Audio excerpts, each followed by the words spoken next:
Desde La Habana reciba nuestros saludos. Soy Evelyn Delgado y ya le presento las principales noticias de la jornada. En titulares. Presidente cubano Miguel Díaz-Canel Bermúdez explica prioridades del país para superar las dificultades vigentes.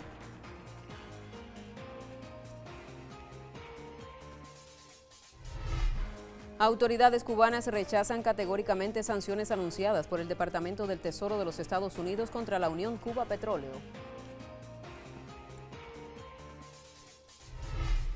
La mayor de las Antillas fortalece lazos en Europa durante encuentro del viceprimer ministro Óscar Pérez Oliva Fraga con el jefe de la diplomacia española.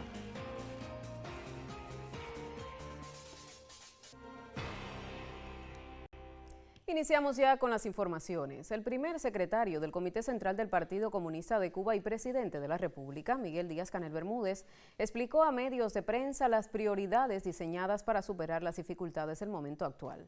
Declaró especialmente sobre cómo, isla adentro, el pensamiento y los consensos están en función de salir adelante, a pesar del feroz bloqueo imperial. Hizo referencia a aspectos claves en lo económico, lo social, empresas estatales, entre otros. Escuchemos un fragmento de sus declaraciones. Un grupo de medidas o de acciones que se proponen que van a permitir resolver viejas contradicciones que tenemos entre el plan, entre la planificación central y los estímulos, los incentivos, las posibilidades para que se estimule la producción nacional tanto para el mercado interno, para ofertar más bienes y más servicios a nuestra población, como para la exportación. Estimular y recuperar la actividad agropecuaria es tarea de primer orden y para alcanzarlo se prevé la ampliación de facultades a los productores. Y por lo tanto las facultades que se van a dar para el empleo de la tierra, para el uso de la tierra, para dar tierra a los que de verdad puedan producirla, para que haya el menor nivel de tierras ociosas, para que haya los mayores niveles de productividad, para que los productores de cualquiera de los sectores, del estatal, del cooperativo, del privado, del de la inversión extranjera que podrá estar también en la producción de alimentos, puedan interrelacionarse, puedan hacer asociaciones. Otras medidas, explicó Miguel Díaz-Canel, están orientadas al comercio exterior, a las exportaciones, a las cadenas de valor y a la logística. Y cada vez hacer que el comercio exterior sea más dinámico, que no sea obligatorio exportar e importar desde cualquiera de los actores económicos con intermediarios. Hay también un grupo de disposiciones dirigidas a incentivar la inversión extranjera directa, expresó el mandatario. Tiene que ver con derechos de superficie, quitar trabas, tiene que ver también con el uso de las cuentas bancarias, con los plazos de aprobación de la inversión extranjera directa, con la manera ágil en que se deben dar la respuesta. Y dentro de toda esa inversión extranjera directa también se han tratado dos formas particulares de inversión de cubanos, la de los cubanos residentes en el exterior y la de los cubanos en Cuba. Otra de las prioridades en que se ha trabajado es el programa energético. Cómo seguimos potenciando en todos los ámbitos, en todos los espacios, el uso de fuentes renovables de energía. Cómo logramos atraer la mayor cantidad de empresas extranjeras posibles que puedan ofertar en el mercado interno tanto a las instituciones estatales como a la población y también a los negocios de formas no estatales. Al turismo, una de las principales actividades económicas del país, se dirigen también un grupo de acciones. Hay también una visión hacia el turismo. Con los cercos que tiene el turismo hay que ir a nuevas modalidades, con nuevos actores también en el turismo para explotar toda esa infraestructura que tenemos. No podemos pensar en estos momentos solo en las grandes cadenas, cuando muchas de ellas por la presión del gobierno de los Estados Unidos se han retirado del país. Y en ese mismo orden de cosas, el ámbito del negocio inmobiliario y también cómo gestionamos negocios en el ámbito inmobiliario y en el turismo con nuevas modalidades y con otros actores que no son los que han estado tradicionalmente en estos espacios. El país trabaja con inteligencia para enfrentar la criminal política de Washington, afirmó Díaz-Canel, y no hay mejor respuesta que la unidad. A través de un mensaje en su perfil en la red social X, el presidente de la República de Cuba, Miguel Díaz-Canel, denunció que la perversidad imperial no tiene límites. Después de prohibir a cuanto país lo intente proveer de combustibles a Cuba, se lanzan contra Cupet para estrechar aún más el cerco petrolero, imponiendo nuevas amenazas a quienes comercien con la empresa cubana, afirmó. En tanto, el primer ministro cubano Manuel Marrero Cruz calificó la medida como una nueva arremetida del gobierno de Estados Unidos contra nuestro pueblo. Es otra vuelta de tuerca al cerco económico y a su cruel impacto en servicios vitales y en el día a día de las cubanas y cubanos, escribió. Asimismo, la Unión Cuba Petróleo, CUPET por sus siglas, rechazó categóricamente las sanciones anunciadas por el Departamento del Tesoro de los Estados Unidos este 11 de junio de 2026, las cuales buscan afectar de manera directa el normal desenvolvimiento de sus operaciones y golpear un sector estratégico del país. CUPET denuncia estas acciones como injustas y arbitrarias, pues no solo restringen el acceso a recursos financieros y tecnológicos indispensables para el funcionamiento de la industria, sino que también buscan agravar la crisis energética y limitar el desarrollo económico de Cuba. Cuba y España mantienen la voluntad de reforzar el diálogo político, económico, comercial y de cooperación. Hacemos una pausa y al regreso los detalles.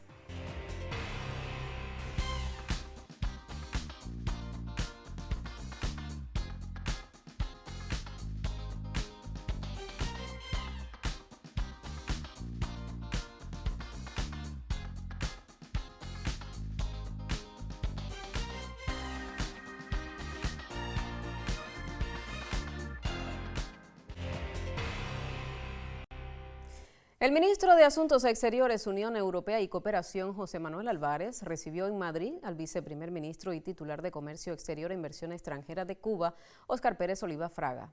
En la reunión se abordó la crítica coyuntura de Cuba y sus graves consecuencias para los ciudadanos y la economía de la isla, informó la Cancillería española. Durante su visita a España, Óscar Pérez Oliva Fraga sostuvo además un encuentro con el vicepresidente primero y ministro de Economía, Comercio y Empresa del Reino de España, Carlos Cuerpo Caballero.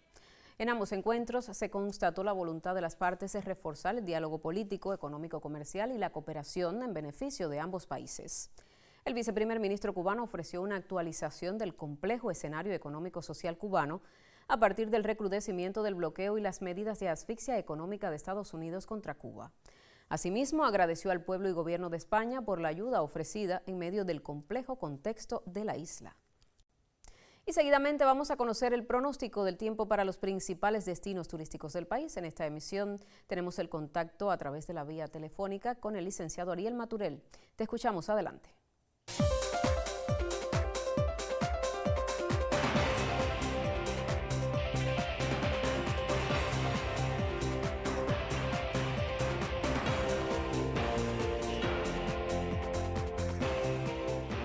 Saludos amigos que están en sintonía con Cuba Visión Internacional para conocer el pronóstico del tiempo. Sobre el área geográfica de Cuba y mares adyacentes, las condiciones meteorológicas continúan siendo muy favorables para la formación de nublados y el desarrollo de áreas de lluvias y chubascos en horas de la tarde y primeras horas de la noche. En la jornada actual tenemos la presencia de una vaguada en la altura sobre la región occidental de Cuba, situación que además se combina con el paso de una onda tropical por el mar Caribe, así como el fuerte calentamiento de la tarde, generando condiciones que mantendrán las lluvias durante las próximas 24 horas en el territorio cubano. Como pueden apreciar en las imágenes de satélite, los nublados parciales dominan el área y en las próximas 24 horas tendremos un amanecer en los destinos turísticos del occidente del país con nublados parciales, nublándose en la tarde con la ocurrencia de algunos chubascos, lluvias y también aisladas tormentas eléctricas. Las temperaturas se mantendrán elevadas y con poco cambio. Valores mínimos entre los 22 y 25 grados y valores máximos entre los 30 y hasta 32 grados Celsius. Por otro lado, en el centro del país, al igual que en el occidente, un amanecer con nublados parciales, nublándose en la tarde, con la ocurrencia de numerosos chubascos, lluvias y tormentas eléctricas, los que se extenderán hasta las primeras horas de la noche. Las temperaturas con poco cambio, mínimas entre los 22 y 24 grados y máximas entre los 31 y hasta 33 grados Celsius. En los destinos turísticos del oriente del país las condiciones serán muy similares al resto del territorio cubano. Temperaturas mínimas al amanecer entre los 21 y 24 grados Celsius y en la tarde valores entre los 32 y hasta 34 grados. En cuanto a los nublados, persistirán nublados parciales durante la mañana, en la tarde nublándose en toda la región con la ocurrencia de numerosos chubascos, lluvias y tormentas eléctricas que se extenderán hasta las primeras horas de la noche. Recordar que en áreas con lluvias y tormentas eléctricas asociadas se pueden incrementar localmente la fuerza de los vientos y también la altura de las olas. En cuanto a la información astronómica, les comento que tendremos el amanecer iniciando por el extremo oriental de Cuba a las 6:17 de la mañana y terminando a las 6:56 por el extremo de Pinar del Río. En cuanto al atardecer, si lo quiere disfrutar, comenzando por Baracoa a las 7:38 de la tarde y terminando por el extremo más occidental del país a las 8:23 pasado meridiano. Actualmente nos encontramos en cuarto menguante y la próxima fase será la luna nueva y se alcanzará durante el 14 de junio. En resumen, para las próximas horas continúan las condiciones inestables, con calor y lluvias en gran parte del país. Espero que como siempre tengan una excelente jornada y que buen tiempo les acompañe. Y Cuba ratificó la prioridad en la atención a la infancia en el Día Mundial contra el Trabajo Infantil, que se celebra cada 12 de junio. Una fecha para denunciar la explotación que se lleva a cabo en muchos países, negándoles a los niños todo derecho a la educación, la salud y una vida plena que le permita su desarrollo y bienestar integral. Sobre el tema nos reporta la periodista Nislaidis Ramírez Osorio.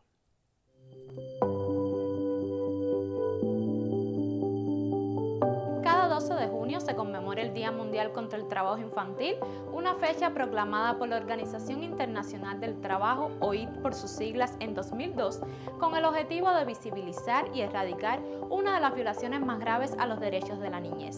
Según los últimos datos conjuntos del OIT y UNICEF, en 2021, a nivel global, 160 millones de niñas, niños y adolescentes realizan alguna forma de trabajo infantil, y más de la mitad de ellos lo hacen en condiciones peligrosas. En Cuba, el panorama presenta particularidades que lo diferencian del resto de la región. El país cuenta con un avanzado marco legal de protección a la infancia, altos niveles de escolarización y un sistema de seguridad social universal.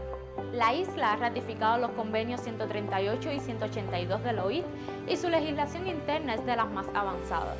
La Constitución de la República, el Código de la Niñez y Juventudes, el Código de Trabajo y el Código de las Familias protegen el derecho de niñas, niños y adolescentes a crecer sin cargas de adulto. Sin embargo, veamos la otra cara de la moneda. Especialistas y organismos internacionales como UNICEF advierten que el contexto de crisis económica, el recrudecimiento del bloqueo estadounidense y el crecimiento de la economía informal podrían estar generando nuevas vulnerabilidades. Y Cuba no es una isla ajena a estas tensiones globales. Entonces, cabe preguntarse, ¿cuál es el escudo legal que hoy protege a la niñez cubana para que no asuma responsabilidades de adulto? ¿Cómo detectamos a tiempo a un niño o adolescente que deja la escuela o trabaja en la calle antes de que sea tarde? Estas y otras interrogantes se analizaron en el programa televisivo Hacemos Cuba.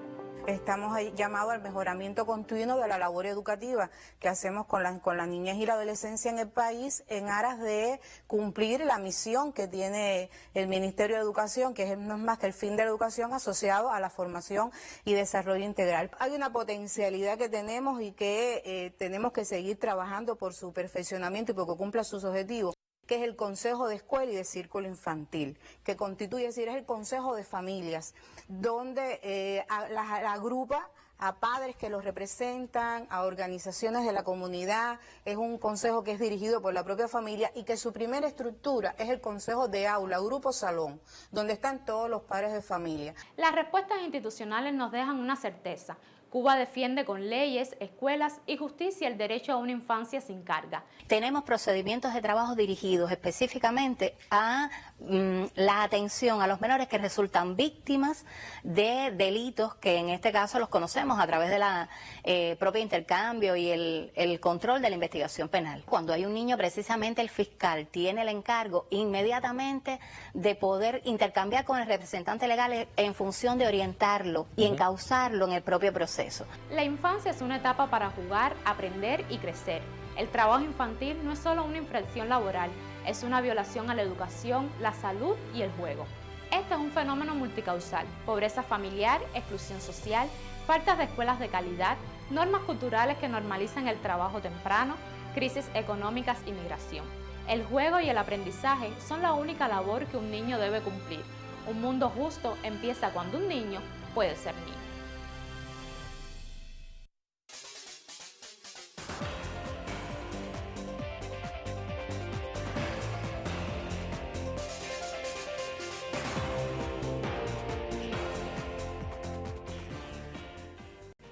Tiempo para los deportes en esta emisión. Yasmani Ayón es uno de los mejores sabermétricos del béisbol cubano. El avileño presta sus servicios a los leñadores de las Tunas en la Liga Élite del béisbol cubano. Sobre su llegada al equipo oriental y la importancia de su labor nos comentó. El colega Duanis Hernández tiene los detalles. A Beisy, el mellizo, el comisionado provincial se pusieron de acuerdo conmigo al finalizar prácticamente la etapa clasificatoria de la Serie Nacional. Ellos me dijeron que si estaba en disposición para incorporarme con el playoff, y yo no tuve ningún problema. Le dije que sí, que simplemente tenían que ponerse de acuerdo con la Comisión Provincial de Ciudad Ávila y yo iba a prestar mis servicios hacia ellos. ¿Cómo te ha ido esta relación con el equipo tunero, con el cuerpo de dirección en materia de estadística? A ver, Duani, para mí ha sido una escuela. Realmente pensaba cuando estaba dentro o cuando estuve dentro de los colectivos de direcciones en Ciudad Ávila que ya lo sabía todo. Cuando llegué aquí, principalmente el cuadro de banca Sosa, Ángel Sosa, que ha estado bastante pegado conmigo en cuanto al tema de las estadísticas y demás, me han enseñado mucho, al igual que yo también le he podido enseñar mucho a ellos y están muy contentos ellos conmigo y yo también estoy muy contento con el colectivo de dirección. Ha sido un colectivo de dirección magnífico y me siento muy, muy contento con ellos. ¿Cuánto aprovecha el equipo tunero los números y cuánto se basan en ellos para obtener victorias?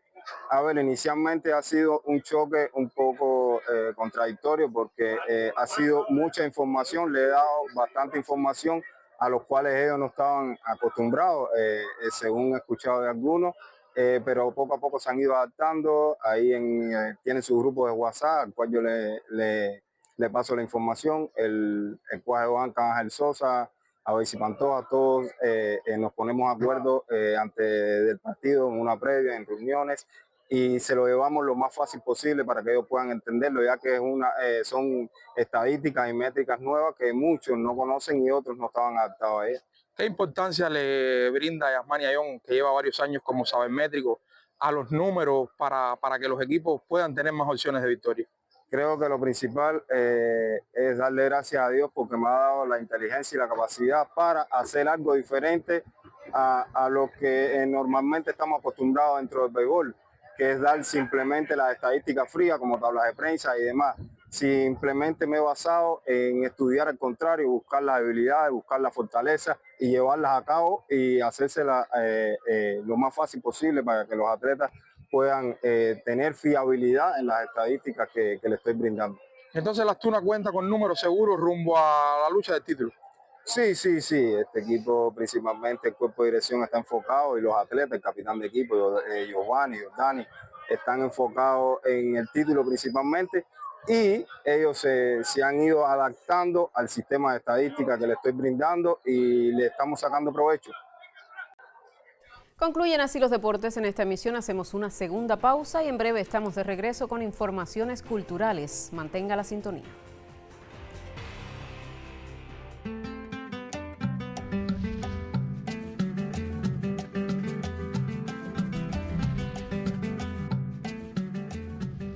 Cubanía está en lo más profundo de mi corazón y es algo que se siente desde que uno tiene conciencia, desde que uno da los primeros pasos, desde que uno siente que se canta el himno nacional, hasta mirando las palmas yo siento la cubanía. Yo soy cubanía.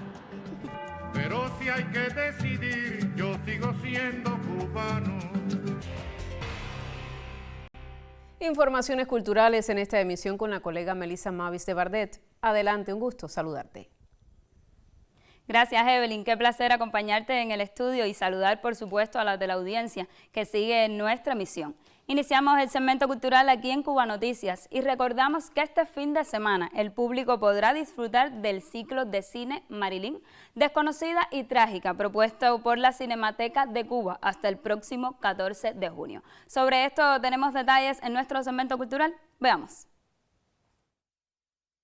Como parte del ciclo en homenaje al centenario de la actriz estadounidense Marilyn Monroe, el documental Marilyn Monroe, Los Últimos Días, podrá verse este sábado 13 de junio en los horarios de 2 y 5 de la tarde en el Cine 23 y 12, sede de la programación cinematográfica de la Cinemateca de Cuba.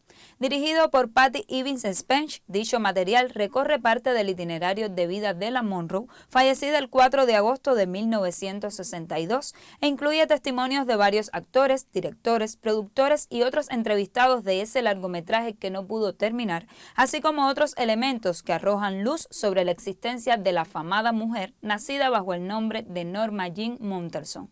Por cada percepción, donde no faltan recursos anecdóticos, se va entrelazando la vida de esta transgresora artista que se convirtió en un ícono del cine y conserva su espacio en la memoria de los millones de espectadores que la siguen. Con el foco puesto en las últimas jornadas vitales de Monroe, la pieza audiovisual no solo revive la significación del filme inacabado, sino además indaga en todas las polémicas generadas sobre la propia actriz. Se trata en definitiva de una vida que ha quedado retratada en el cine a través de varios documentales que penetran en su mundo interior, en las facetas de su carácter, en sus actuaciones y también en las relaciones con amigos o compañeros de trabajo que la acompañaron en esos últimos días. Quienes opten por disfrutarlo en alguna de las dos tandas programadas para el próximo sábado podrán acceder a un acercamiento bastante preciso a esa reconstrucción del tiempo y de la memoria, a ese viaje de cercanía tanto emocional como emotivo que conduce a las interioridades de la protagonista. Con este ciclo en ocasión de su centenario, la Cinemateca revive entre los espectadores cubanos la significación de Marilyn Monroe, su legado para la historia del séptimo arte mundial y para cada una de estas escenas que la convirtieron en un hito para todos los tiempos. Así despedimos las informaciones culturales desde Cubavisión Internacional. Evelyn, continuamos contigo. Muchísimas gracias, Melissa, por este segmento que dedicamos al mundo de las artes. Y les informamos que las relaciones y el intercambio entre investigadores y científicos de Cuba y los Estados Unidos datan del siglo XIX. Sobre esos primeros acercamientos trata el capítulo número 1 de la entrevista seriada bajo el título Dos orillas, una ciencia compartida, que el periodista Carlos Manuel Gallardo le realizó al doctor Sergio Jorge Pastrana, especialista del Centro de Investigaciones de Política Internacional y director ejecutivo de la Academia de Ciencias de Cuba. Veamos.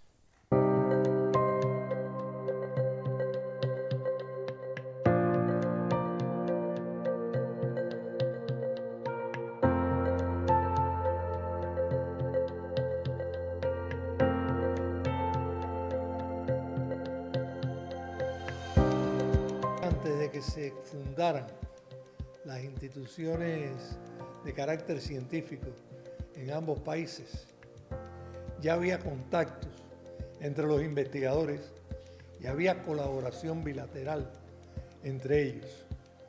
Ejemplo paradigmático de eso es Felipe Puella Loy, naturalista cubano, quien mantuvo relaciones durante toda su vida con colegas en centros, instituciones universitarias y de investigación en ciudades como Nueva York, Boston, Washington y Filadelfia. Inclusive visitando los archivos y museos de esas ciudades es posible encontrar documentos a la firma de Puey, inclusive algunos ejemplares colectados por él en Cuba y enviados a aquellos museos que son parte de los fondos que catalogan la naturaleza a nivel global y que son elementos raigales de esa relación que se estableció entre científicos de Cuba y de los Estados Unidos. De hecho, no existen documentos firmado de establecimiento de relaciones porque las relaciones ya existían y el intercambio ya existía y la investigación se compartía en ambos países. Eso se mantuvo así durante todo el periodo colonial en Cuba hasta la intervención norteamericana en 1898. Después de 4 años de intervención militar norteamericana se firma, se declara la Constitución, pero se le hace el apéndice de la enmienda Platt. Y ese apéndice cambió mucho el carácter de las relaciones entre ambos países, porque Cuba se convirtió prácticamente en un protectorado de Estados Unidos en muchos términos. En ese periodo se mantiene el intercambio entre los investigadores.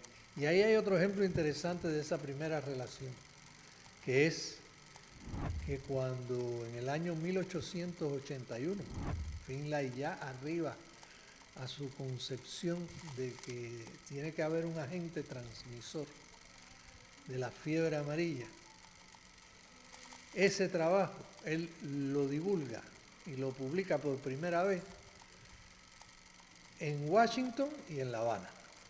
¿Por qué? Porque en Washington se convoca la 5ª Conferencia Internacional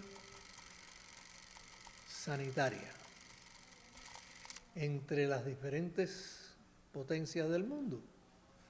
Y ahí en ese evento presenta Finlay esta teoría ante las personas ahí reunidas, que en su mayoría eran diplomáticos, era una conferencia diplomática. Finlay era uno de los pocos científicos que estaba allí. Y es ese mismo año que él defiende su tesis también en la Academia de Ciencias de Cuba.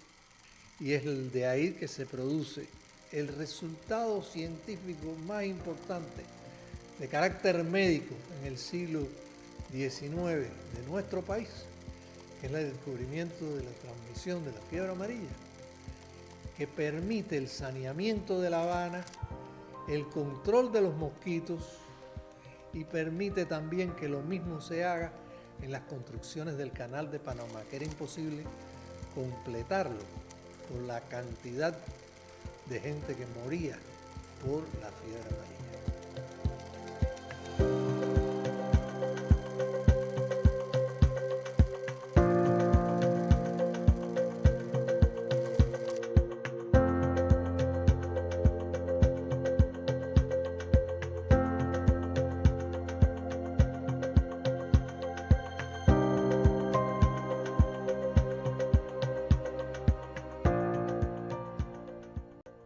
Así concluye esta emisión de Cuba Noticias. Otras informaciones en próximos espacios, también en las plataformas digitales. Tenga presente que estamos en Facebook, X y YouTube. Gracias por informarse con nosotros.